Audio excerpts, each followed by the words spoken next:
Hello students, welcome to arc reflections IAS. నా పేరు సునంద. ఇవాళ మనం మాట్లాడుకోబోయే టాపిక్ ఫారెక్స్ నిల్వలకి సంబంధించి. సో ఫారెక్స్ రిజర్వ్స్ మన భారతదేశంలో ఎంత ఉన్నాయి, ఉన్నటువంటి ఫారెక్స్ రిజర్వ్స్ మనకి అడక్వేట్గా ఉన్నాయా లేదా, అలాగే రూపీ డెప్రిసియేషన్ అన్నటువంటిది చాలా జరుగుతోంది. ఆ రూపీ డెప్రిసియేషన్ నుంచి బయటికి తీసుకురావటం కోసం ఆర్బీఐ ఎలాంటి చర్యలు తీసుకుంటుంది అన్నటువంటిది కూడా ఇవాళ మనం చూద్దాం. So first of all forex రిజర్వ్స్కి సంబంధించి చూస్తే అసలు ఎందుకు చదువుకుంటున్నాం అంటే, ఫారెక్స్ రిజర్వ్స్ని ఆర్బీఐ అన్నటువంటిది రూపీ అన్నటువంటిది పడిపోకుండా రూపీ వాల్యూని కాపాడటం కోసం ఈ ఫారెక్స్ రిజర్వ్స్ని యూజ్ చేయటం జరుగుతుంది.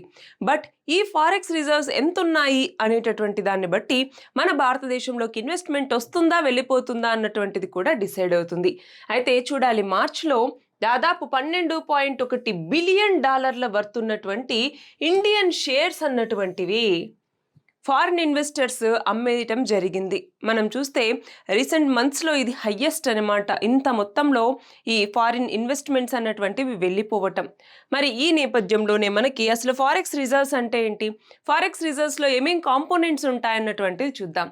చూడండి, ఫారెక్స్ రిజర్వ్స్కి సంబంధించి మొత్తం 4 కాంపోనెంట్స్ అన్నటువంటివి ఉంటాయి. అందులో ఒకటి ఫారిన్ కరెన్సీ అసెట్స్ అన్నటువంటివి, ఇదే మేజర్, చాలా ఇంపార్టెంట్ కూడా. రెండవది వచ్చేసరికి గోల్డ్. మనకి 1991లో ఏదైతే బ్యాలెన్స్ ఆఫ్ పేమెంట్స్ క్రైసిస్ అన్నటువంటిది వచ్చిందో ఆ టైంలో మనం ఈ గోల్డ్ని యూజ్ చేయటం జరిగింది. మూడవది స్పెషల్ డ్రాయింగ్ రైట్స్. ఇది ఐఎంఎఫ్ దగ్గర స్పెషల్ డ్రాయింగ్ రైట్స్ అని ఉంటాయి. సో మన మొత్తం ఎంతైతే ఉందో దాంట్లో నుంచి మనం ఎంతైతే తీసుకోవచ్చో అదనమాట. నాలుగవది reserve tranche position with the IMF. అంటే ఏంటి, ఇది ఐఎంఎఫ్ఏ ఇస్తుంది మన దగ్గర. మనము ఐఎంఎఫ్ దగ్గర ఎంతైతే రిజర్వ్స్ పెట్టడం జరిగిందో, అంటే మన బ్యాలెన్స్ ఆఫ్ పేమెంట్ అన్నటువంటిది ఎంత ఉందో దాని మొత్తంలో నుంచి ఐఎంఎఫ్ అన్నటువంటిది ఈ ఆర్టీపీ అన్నటువంటి దాన్ని ఇస్తుంది అనమాట, రివర్స్ ట్రాన్చే పొజిషన్ అన్నటువంటిది. సో ఈ 4 కూడా ఫారెక్స్ రిజర్వ్స్కి సంబంధించినటువంటి ఇంపార్టెంట్ కాంపోనెంట్స్. అందులో చూడండి ఒకసారి, ఫారిన్ కరెన్సీ అన్నటువంటిది, గోల్డ్, అలాగే స్పెషల్ డ్రాయింగ్ రైట్స్, ఐఎంఎఫ్ యొక్క రిజర్వ్ ట్రాన్చే పొజిషన్, ఈ 4 కూడా ఫారిన్ ఎక్స్చేంజ్ రిజర్వ్స్లో ఉన్నటువంటి కాంపోనెంట్స్. అయితే అందులో ఎస్డిఆర్ అన్నాం కదా, స్పెషల్ డ్రాయింగ్ రైట్స్ అనేసి. సో ఇది ఏంటి అంటే ఐఎంఎఫ్ మెంబర్స్ మాత్రమే ఎవరైనా ఇబ్బందుల్లో ఉన్నప్పుడు కరెన్సీ నుంచి కొంత మొత్తాన్ని తీసుకోవచ్చు అనమాట, వాళ్ళ దగ్గర ఉన్నటువంటి మొత్తం నుంచి. సో ఈ ఎస్డిఆర్స్ అన్నటువంటివి కేవలం మనం చూస్తే 5 కరెన్సీల్లోనే ఉంటాయి. ఏంటి ఆ 5 కరెన్సీస్? డాలర్, యూరో అన్నటువంటిది, చైనాకి సంబంధించినటువంటి రెన్మిన్బి, జపనీస్ యెన్, అలాగే మనం చూస్తే పౌండ్ స్టెర్లింగ్, ఈ 5 కరెన్సీస్లోనే ఉంటాయి. మరి మార్చ్కి వచ్చేసరికి మన ఎస్డిఆర్ హోల్డింగ్స్ ఎంత అంటే చూడండి, $18.7 బిలియన్. అలాగే రిజర్వ్ ట్రాన్చే పొజిషన్, ఐఎంఎఫ్ దగ్గర మన బ్యాలెన్స్ ఆఫ్ పేమెంట్స్ ఎంత ఉంది అని చెప్పేసి దాన్ని చూసి ఐఎంఎఫ్ అన్నటువంటిది క్రెడిట్ ఇవ్వటం జరుగుతుంది. అలా రిజర్వ్ ట్రాన్చే పొజిషన్ అన్నటువంటిది మనకి $4.8 బిలియన్ ఉందన్నమాట ఇప్పుడు. సో ఈ 4 కాంపోనెంట్సా. అయితే ఇప్పుడు మన భారతదేశ రూపాయి విలువ అన్నటువంటిది చాలా పతనమవుతూ వస్తుంది. మరి ఆ రూపాయి విలువని కాపాడాలంటే దానికోసం ఆర్బీఐ ఎలాంటి చర్యలు తీసుకుంటుంది? ఒక్కసారి ఇక్కడ చూడండి, మనకి ఇక్కడ ఒకటి గమనించాలి. ఎక్కువగా మన రూపీ వాల్యూ పడిపోతుంది, మనకి బ్యాలెన్స్ ఆఫ్ పేమెంట్స్ క్రైసిస్ వస్తుంది అంటే అలాంటి టైంలో మనం ఎక్కువ గోల్డ్ని యూజ్ చేస్తూ ఉంటాం.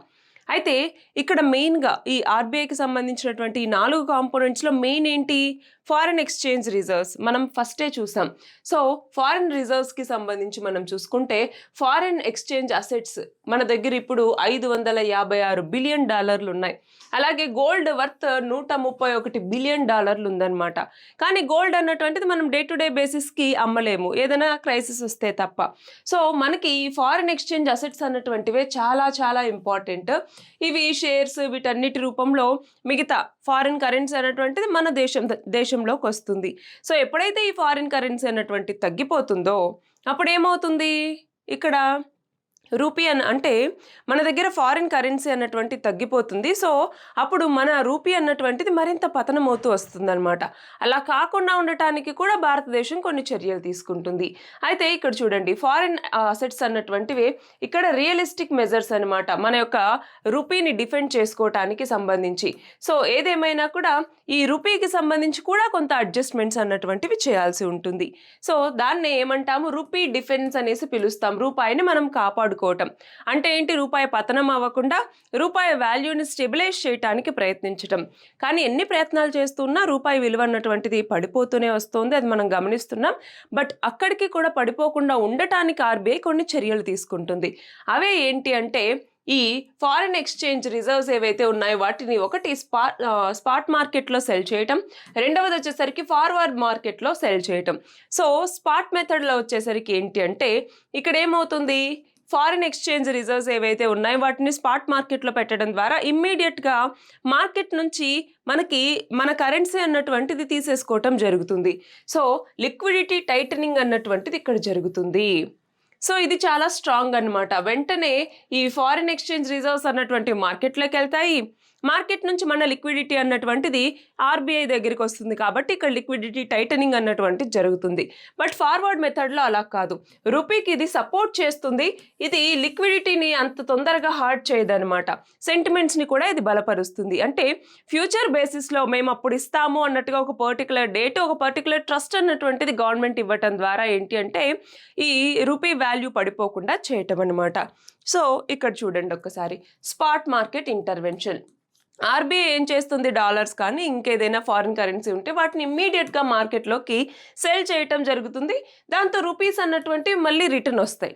సో రూపీస్ స్ట్రెంథెన్ అవుతుంది, స్టెబిలైజ్ అవుతుంది. బట్ ఫారిన్ ఎక్స్చేంజ్ రిజర్వ్స్ పడిపోతాయి, అలాగే రూపీ లిక్విడిటీ అన్నటువంటిది రెడ్యూస్ అయిపోతుంది, ఇంట్రెస్ట్ రేట్స్ కూడా ఇంక్రీజ్ అయ్యేటటువంటి ప్రమాదం అన్నటువంటిది ఉంది. ఎందుకని, మార్కెట్లో రూపాయికి సంబంధించి ఎక్కువగా లిక్విడిటీ అన్నటువంటిది అవైలబుల్గా ఉండదు, కాబట్టి ఉన్నటువంటి దానికి ఎక్కువ ఇంట్రెస్ట్ అన్నటువంటిది బ్యాంక్ వేయటం జరుగుతుంది. సో ఇక్కడ ఏమవుతుంది, లిక్విడిటీ టైటనింగ్ అన్నటువంటిది జరుగుతుంది. అలా కాకుండా మనకి ఫార్వర్డ్ మార్కెట్ అన్నటువంటిది ఉంది. ఇందులో ఆర్బీఐ ఏం చేస్తుంది, ఫ్యూచర్ డెలివరీ అంటే ఇమ్మీడియట్గా కాకుండా ఇదిగో ఫ్యూచర్లో ఈ పర్టికులర్ డేట్కి మేము ఇవ్వటం జరుగుతుంది అన్నట్టుగా ఒక అష్యూరెన్స్ అన్నటువంటిది ఇస్తారు. సో దాంతో ఏమవుతుంది, ఇప్పుడు ఈ లిక్విడిటీ క్రంచ్ అన్నటువంటిది మార్కెట్లో జరగదు, బట్ ఫ్యూచర్లో ఇదిగో మేము ఆ డాలర్స్ని కొనుక్కోవచ్చు ఇంత రూపాయలకి అన్నట్టుగా పర్టికులర్ ప్రైస్ కూడా పెడతారనమాట. సో ఒక ట్రస్ట్ అన్నటువంటిది ఇవ్వటం జరుగుతుంది. సో రూపీ అన్నటువంటిది స్టెబిలైజ్ అవుతుంది, ఎందుకంటే మార్కెట్ సెంటిమెంట్ ఇంప్రూవ్ అవుతుంది. కాబట్టి నో ఇమ్మీడియట్ రిడక్షన్, లిక్విడిటీకి సంబంధించి ఇంట్రెస్ట్ రేట్స్ కూడా స్టేబుల్గా ఉంటాయి అని చెప్పేసి. బట్ మన ఆర్బీఐ అన్నటువంటిది ఇటు స్పాట్ మార్కెట్లోను ఇటు ఫార్వర్డ్ మార్కెట్లో రెండింటిలో కూడా ఈ డాలర్స్ కానివ్వండి అంటే ఫారిన్ ఎక్స్చేంజ్ రిజర్వ్స్ని సెల్ చేయటం జరుగుతుంది. అయితే ఇక్కడ ఒకసారి గమనించాలి, ఇప్పుడు సింపుల్గా ఒకటి ఏంటంటే, ఇప్పుడు వార్ అన్నటువంటిది జరుగుతోంది, ఇజ్రాయెల్కి యుఎస్ఏకి మరియు ఇరాన్కి మధ్య వార్ జరుగుతోంది. ఆ వార్ వల్ల ఏమవుతోంది, ఎనర్జీ ప్రైసెస్ అన్నటువంటివి పెరుగుతున్నాయి. రెండవది, ఎనర్జీ ప్రైసెస్ పెరిగితే ఏమవుతుంది, ఇండియా యొక్క ఇంపోర్ట్ బిల్ అన్నటువంటిది పెరుగుతుంది, అవునా. ఇంకొక సైడ్ ఏమో ఫారిన్ ఇన్వెస్టర్స్ మన మనీని వాళ్ళ మనీని మన మార్కెట్ నుంచి విత్డ్రా చేసుకుంటున్నారు. సో దానివల్ల క్యాపిటల్ అవుట్ఫ్లో అన్నటువంటిది పెరుగుతోంది. సో ఇప్పుడు ఇంపోర్ట్ బిల్ పెరుగుతోంది, క్యాపిటల్ అవుట్ఫ్లో అన్నటువంటిది పెరుగుతోంది. So high imports, capital outflows, దీనివల్ల మరింత ఫారిన్ ఎక్స్చేంజ్ అన్నటువంటిది మన భారతదేశం నుంచి వెళ్ళిపోతుంది. సో ఫారిన్ ఎక్స్చేంజ్ అవుట్ఫ్లో అన్నటువంటిది పెరిగే కొద్దీ మన రూపీ మీద ఇంకా ప్రెషర్ అన్నటువంటిది పెరుగుతుంది, డెప్రిసియేషన్ అన్నటువంటిది జరుగుతుంది. సో అలా కాకుండా ఉండటానికి రూపీని డిఫెండ్ చేస్తుంది మన ఆర్బీఐ అన్నటువంటిది. ఇది సింపుల్గా జరిగేటటువంటి ప్రాసెస్, మనం గుర్తుంచుకోవాలి. All the very best and thank you very much.